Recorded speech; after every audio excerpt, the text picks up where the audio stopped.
Hello, my friends. Let's start with the fact that Vance openly stated that it's Russia that doesn't want the war to stop. If you look at the way the Russians have conducted themselves, they don't want a ceasefire. They don't want a ceasefire for Friends, this means that the Trump administration has finally started to understand what Putin is doing. He also said that the Russians demanded to install a pro-Russian government in Kyiv. Well, I didn't say they conceded on everything, but what they have conceded is the recognition that Ukraine will have. I don't know. So he said they realized they wouldn't be able to install a puppet government in Kyiv. That, of course, was their main demand at the start. But still, Vance decided to praise Russia for starting these negotiations. For the first time in the 3.5 years of conflict, the Russians made significant concessions to President Trump. They really showed flexibility on some key demands and discussed the terms of ending the war. Of course, they haven't fully conceded yet, otherwise, the war would already be over. But we are sincerely participating in the negotiations, trying to find a compromise between the Russians and the Ukrainians to stop the bloodshed. I think the president tried to engage in very active and energetic diplomacy. At the same time, Lavrov stated that supposedly Putin and Zelensky are ready to meet, but when it comes to signing documents, their legitimacy would allegedly not exist. We recognize him as the de facto head of the regime, and in that capacity, we are ready to meet with him.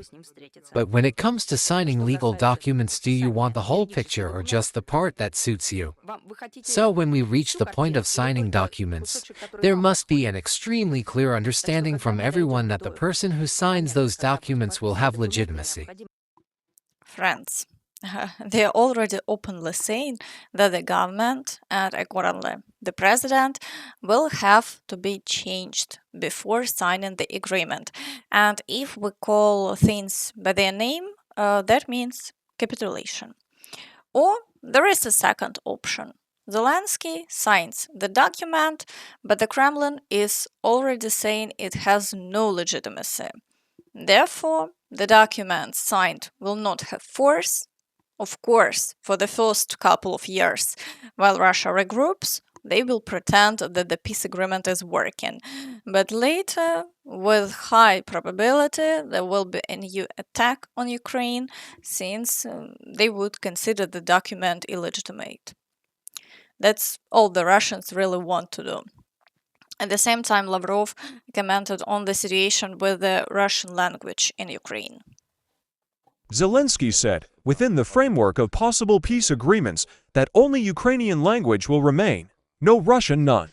He said Russian will not be a state language. Yes, but in fact no one is particularly insisting on that. The first step, which doesn't depend on any wishes of Zelensky or anyone else, is the cancellation of all laws that, in gross violation of the UN Charter, ban the Russian language and the canonical Ukrainian Orthodox Church. So, he is trying to shift the focus of this problem, but he won't succeed. Friends, be sure to share your opinion on this in the comments. But here it's clear that the war is not ending, so let's move on to the situation along the front line. And today we'll start with the announcement from Ukraine's general staff about the liberation of several settlements at once. 3 villages in Donetsk region have been liberated from the Russians, reported Commander-in-Chief of the Armed Forces of Ukraine Alexander Syrsky. Our troops successfully counterattacked and cleared the Russians from villages in Donetsk region, Mikhailivka, Zelenigay and Volodymyrivka. And here, the situation is somewhat unclear, since the General Staff hadn't confirmed the full capture of Volodymyrivka before, but for now they have declared the village liberated. As for Mikhailivka, we still need to wait for an updated map, but the village is located 2 kilometers and 300 meters from the outermost front line. Earlier, the Russians had claimed that Ukrainian forces had broken to the village of Myrne. So, here. But there is still no confirmation there either, and the front line remains unchanged, so we wait. At the same time, the goals of these Ukrainian breakthroughs in exactly these directions are not yet known. The General Staff's plans are very difficult to decipher. If the Russians capture Rodinske and advance toward the village of Grishine through the fields, then in any case, all this territory will be encircled. And the Ukrainian forces, as it seems, are trying to move deeper into this encirclement. So for now, we are waiting to see how events develop further to understand what plans the General Staff has. Possibly, if attacks continue around Volodymyrivka and the Ukrainian forces move toward the village of Koptive, so then the Ukrainian forces could cut off this salient in a very significant way. But of course, such a move would require a lot of resources. So the situation is developing in a very interesting way. We have to wait for results. The geolocation map also shows where the Ukrainian forces are advancing. The Russians have also shown video evidence that Ukrainian forces are in the fields near the village of Myrne. And here too, the front line remains unchanged, so we need to wait until Ukrainian troops consolidate there. Meanwhile, Ukrainian soldiers describe the situation like this. In the Dobropilya direction, clearing operations are ongoing. The initiative still generally remains with our soldiers, but everything is very difficult. The Russians spares no resource, no infantry to try to secure themselves at the breakthrough point. In the Pokrovsk direction, the initiative currently belongs to the Russians. Our counterattacks are doing their job, but overall the initiative is with the Russians, and changing that will be difficult. I just don't want to say impossible. Yes, there are successes in counterattacks, but this isn't something major. It's more like putting out fires that arose in the last 2 months and posed operational tactical threats. In the Dobropilya direction, the Russians are assaulting Panьківка, Нове Шахове, and Nikanорivka. The level of activity here remains high. However, as can be seen, the Ukrainian forces continue counterattacks, so the Russians haven't been able to advance for now. Still, Ukrainian soldiers report that Panьківka has in fact fallen under the control of the Russians. The Russians established control over Panьківka and are attacking Volodymyrivka. Local battles continue, with the Russian advances still limited to the immediate outskirts. In the Pokrovsk direction, the Russians are storming Родинське, Krasny Lyman, breaking through near Novoekonomichne and assaulting Balagan, which is located right next to Myrnograd. Battles are also ongoing for Sukhy Yar, Lysivka, the outskirts of Pokrovsk, Udachne, and Molodetske, while breakthroughs are taking place near Kotline and Zvirove. Over the past 24 hours, there have been no territorial changes, but the intensity hasn't decreased. The Russians are carrying out more than 50 assaults per day. In the Novopavlivka direction, the General Staff announced the complete liberation of Zeleny Gai. At the same time, the General Staff reports that the Russians are assaulting the village of Ivanivka. So the situation here remains uncertain.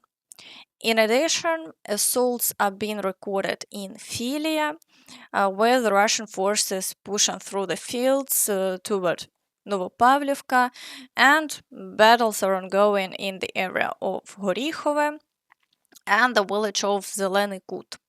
Fighting also continues on the outskirts of Voskresenka.